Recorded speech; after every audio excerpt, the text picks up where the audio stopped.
কাল ভোট রয়েছে মালদা জেলায় 12টি আসন। মালদা জেলায় গোটা জেলার সঙ্গে ভোটের লাইনে দাঁড়াবে ভারত বাংলাদেশ সীমান্তবর্তী মহদীপুরের শিমুলতলা আর ঝাউবোনা গ্রামের মানুষ। গণতন্ত্রের উৎসব, আর সেই উৎসবের লাইনে দাঁড়ানোর আগে কেমন আছেন সেখানকার বাসিন্দারা, খোঁজ নিল TV9 বাংলা। ফলের রাজা আমের জন্য জগৎজোড়া খ্যাতি মালদার, কিন্তু সেই খ্যাতির আড়ালেই রয়ে গেছে অন্ধকার। মালদার ভারত বাংলাদেশ সীমান্তবর্তী গ্রামগুলিতে যেন শুধুই বঞ্চনার ছবি। সেই রকমই সীমান্তবর্তী গ্রাম মহদীপুরের শিমুলতলা।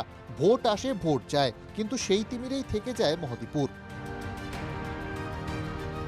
বিড়ি বেঁধেই পেট চালান এলাকার বেশিরভাগ মানুষ। টেনে টুনে কোনো রকমে সংসার চলে। প্রচারে প্রার্থীদের প্রতিশ্রুতির বন্যা বইলেও ভোট মিটলে থেকে যায় শুধুই আক্ষেপ, বলছেন গ্রামবাসীরা। চলে কোনো মতো সময়ে, যখন হয়তো পায় টাকা ঠিক মতন বাতে টাতে পারি তখন হয়তো ঠিক মতন চলে, যখন হয়তো শরীর খারাপ তখন হয়তো অসুবিধা চলে।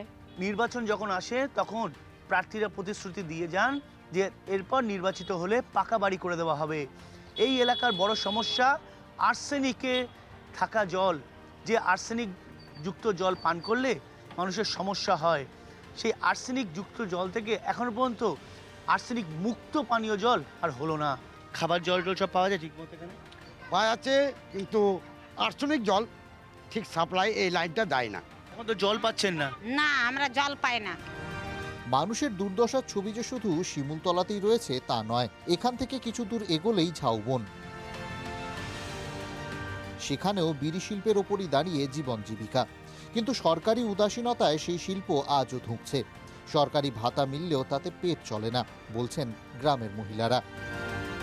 ভোট আসছে, সবাই আসছে, প্রার্থীরা সবাই আসে, সব দলের প্রার্থীরা আসে। তারা এসে বলে যে এই করে দেবো সেই করে দেবো, সেটা বলে কিন্তু দেয় না, দেয় না, না দেয় না। ভোট লিবার বেলা লিয়ে লিছে কিন্তু দেয় না। লিবার বেলা ঠিকই বলছে, আজ হাত ধরবে কাল পা ধরবে, যখন লেবা শেষ তখন ওই রাজা হয়ে গেল, গরিব মানুষকে গরিবই থেকে যায়। আগে গ্রামবাসীদের আরও একটি মাথা ব্যথা ছিল অনুপ্রবেশ সমস্যা। বাংলাদেশি অনুপ্রবেশকারীদের জন্য বিঘ্নিত হতো নাগরিক নিরাপত্তা, কিন্তু এখন বিএসএফ এর কড়া নজরদারিতে বন্ধ হয়েছে অনুপ্রবেশ, বলছেন বাসিন্দারা। এমনি বিএসএফ কতটা সুরক্ষিত রাখে? ওরে বাবা, হরদম কোনো চিন্তা যায় না আমাদের, কিছু হলে আমরা আগে ইনফর্ম দিয়ে দেয়।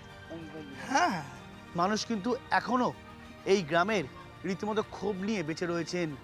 হাতে যা পাচ্ছেন তা দিয়ে সংসার চলছে না, শিশুদের পড়াশোনা হচ্ছে না, এমনকি পেটে পরিমাণ মতো খাবারও যাচ্ছে না। সব মিলিয়ে আতান্তরেই পড়ে রয়েছে এখানকার বাসিন্দারা।